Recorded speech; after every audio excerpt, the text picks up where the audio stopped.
the midwife kind of said, "So when are you going to do your training and become a midwife?"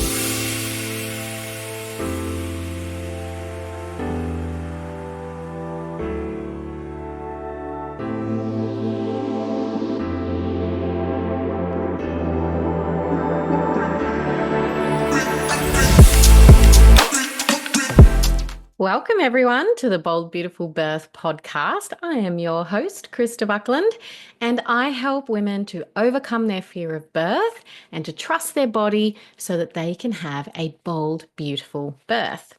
So, the topic for today is I wanted to talk about the role of a doula and especially how doulas differ from midwives.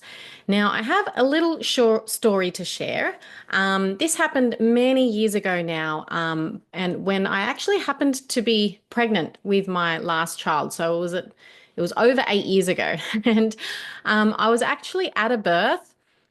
It was a little funny story. I was 37 weeks pregnant. I wasn't intending to go to this birth, but I was called in as a backup doula.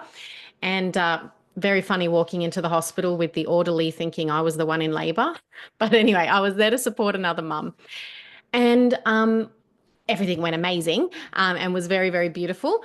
But there was an interesting exchange that happened after the birth with the midwife. And I want to say off the bat, I love midwives and I love the role that they have in helping women feel safe and, looking after mum and baby and all of that stuff. But what is a common misconception is that doulas are somehow mini midwives or midwives in training. And this sort of came out in this exchange where the midwife kind of said, "So when are you going to do your training and become a midwife?" Kind of with the assumption that, doulas are not enough. Like it's showing that you're interested in this area, but you're really just dipping your feet in the water. And really it's the real job is being a midwife. And I absolutely know she did not mean any offense by this. And I'm sure she didn't think twice about after this exchange. So I'm not having a go at her, but I do. It really stuck in my mind, this exchange, because it really shows this misconception about doulas, and that's what I want to kind of talk about here. So often people will think that doulas are like midwives, and even midwives, maybe not so much now. It's been 8 years. There's more understanding about doulas. There's a growing demand for doulas, and therefore everyone's getting a bit more informed. But, there still may be this residual misconception that doulas are really they just really want to be midwives. And so, first of all, the reason why I was just slightly perturbed by this exchange was that if you look at a parallel of midwives and obstetricians, it would be, a little insulting if an obstetrician said to a midwife, "So when are you going to do your training to become an obstetrician and do the real work," kind of thing. So first of all, I didn't really appreciate the comment, although I'm sure the midwife meant well and was just trying to make conversation with me. But I really want to nip this in the bud. This whole idea that doulas are just trying to be midwives or midwife wannabes is very far from the truth. So I will break down what are the differences in our roles. So just one more thought I'll share about this misconception. I actually did a presentation back in 2016 called Doulas Are Not Midwives in Embryo. And I presented this at the Australian Health Promotion Association conference. Their national conference in Perth that year, and was, really proud of sharing the important work that doulas do, and that actually we're not sort of in my opinion, coming under the banner of midwives or obstetric care, because we are non-medical support people, but actually we more appropriately fit under the umbrella of health promotion, which is kind of like an allied health professional who engages in promoting health in a very specific niche area. But anyway, that aside, let me explain what these differences are. So, first of all, I mean, the most simple way to break it down is that midwives are medical and they have medical responsibilities to look after both the mother and the baby. Okay.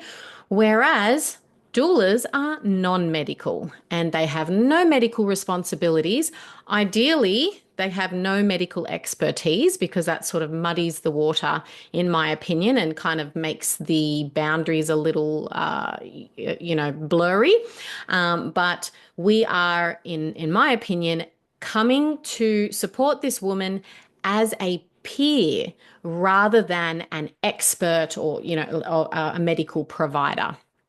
So that essentially it comes down to doulas provide emotional support.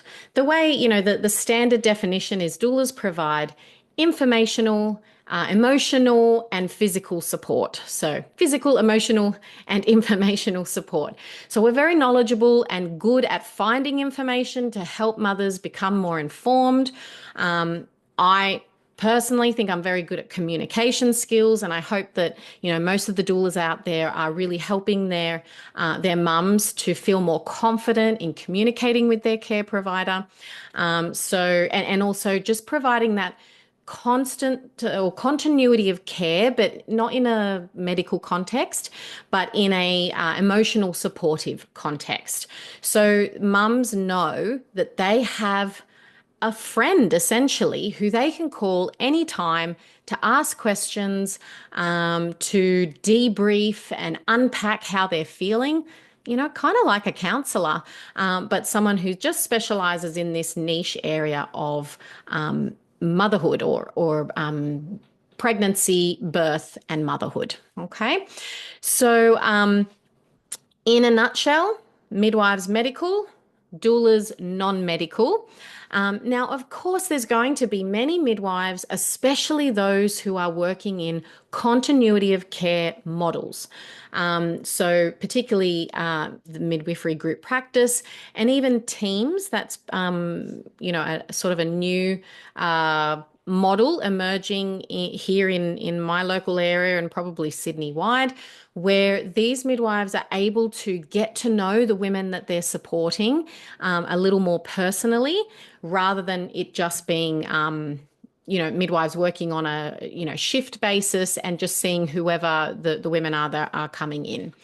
So those midwives who are in those models of care where they're able to get to know women a bit more personally are often very good at providing some degree of emotional support. So in this regard, there is a little bit of overlap between what a doula provides and what a midwife provides, that they can both provide some degree of emotional support. However, the difference again is that the priority for the midwife is medical. She has medical responsibilities and an obligation to execute those duties competently. All right. So her priority is being a good medical provider, which involves, monitoring the mother and baby and explaining options in regards to medical care, testing in pregnancy and, things relating to the medical side of things. And then as a secondary thing, of course, communicating with the client and helping them feel comfortable, communicating respectfully, being culturally sensitive, all of these things would still, be encompassed in her role. But with a doula, the priority is emotional support. And so that's, again, the difference there. I think because of the way our medical system is, and because of, the need for midwives to be focused on their medical role rather than, emotional support, that they are not well positioned to provide emotional support. And even those who are working in continuity of care models, for example, the midwifery group practice, they aren't allowed to visit the woman at her home in early labor, as far as I know. And so they are waiting, they are providing their support once the mother is ready to come into the hospital environment. And then, then they can provide some degree of emotional support there. But they are not able to support the mother at home. Now, there is a little bit of overlap here again. It's fairly nuanced that there are some hospitals providing a home birth option, in which case the midwife is coming into the home, but still, midwives aren't ideally coming in when it's very early. They are, wanting to be there once things are in active labor and a little bit more established.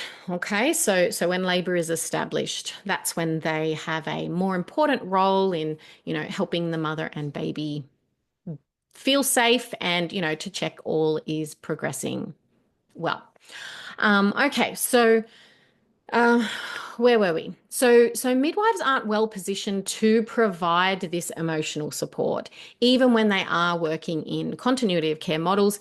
And then on top of that, doulas are especially there to support the mother through the whole labor. Now, that doesn't mean that I'm running to a birth the moment a mother has their first niggle. um, I come into her space when she feels ready and feels that she needs me. And often, mums who are well prepared and well supported throughout their pregnancy feel actually quite confident in navigating those early stages of labor. So it might be that she's calling me in when things are more established. But if she needed me, I will come whenever she needs me. It actually doesn't matter where she is in the labor. So that's something that differentiates doulas and midwives. My role is to provide emotional support.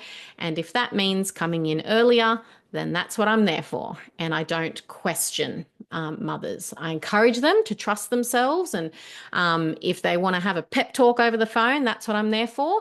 But if they call me into the birth space, and often that is at their home initially, then I come without question.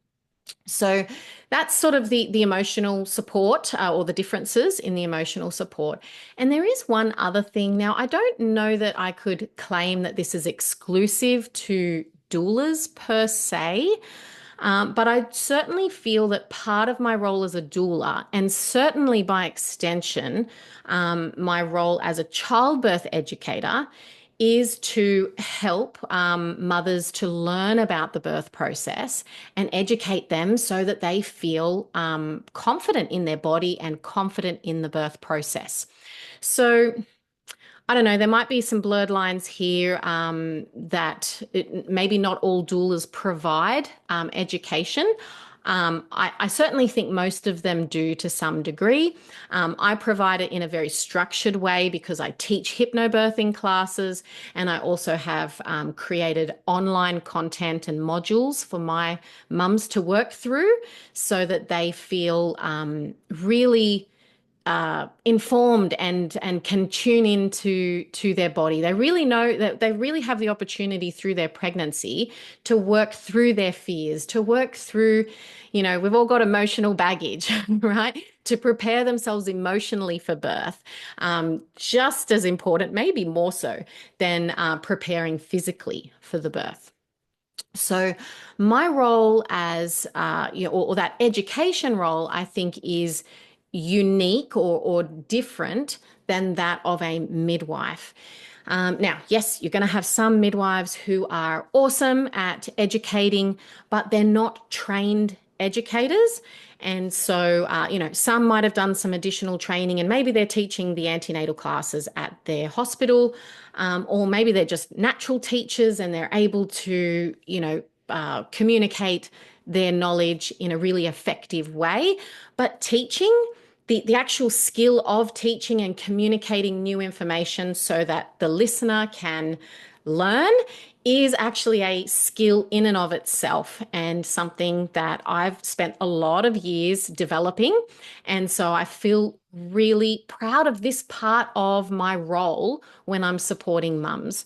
Now, it's not about lecturing, it's not about sort of overloading mums, but meeting them where they're at and finding out what they want to learn, and what they are, sort of seeking, so that they have confidence in themselves and confidence in the birth process, so it can be a more pleasant experience. So I really take pride in that part of my role.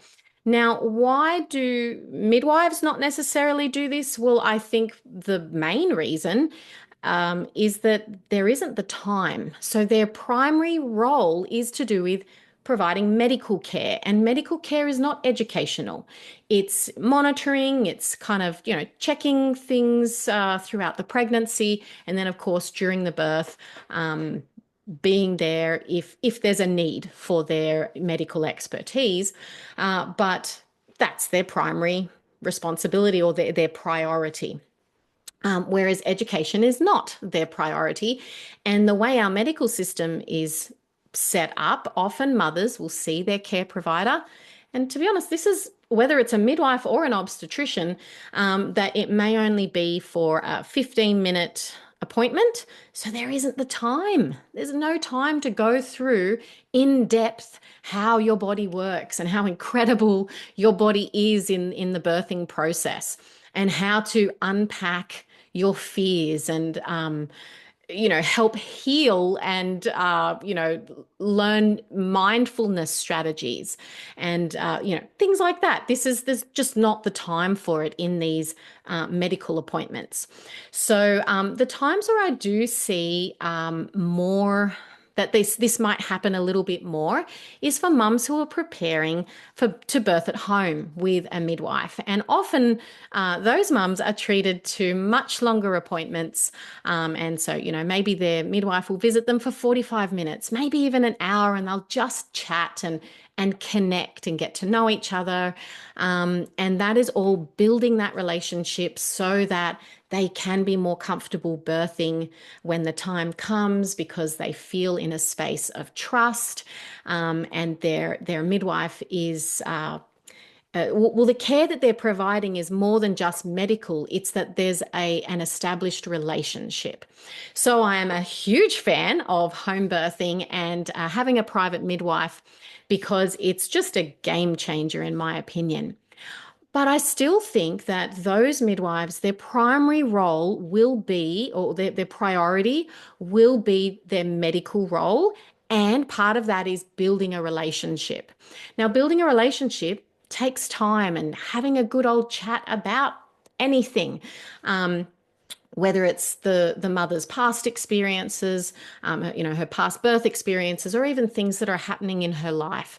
And private midwives, who I think are all awesome, will tend to be great listeners, and really good at communicating and building that rapport and that relationship, which is beautiful to both experience, and beautiful when I have clients experiencing that as well. But even in these instances, the primary or the priority is not education. Maybe there's a little bit more time to squeeze in a little bit of education, but it's not structured time that's set aside to educate the mother. It is more about building the relationship. So I still think, regardless of the situation and the model of care, midwives are not, their primary role or their priority doesn't really relate to education. That is a separate service or a separate role altogether.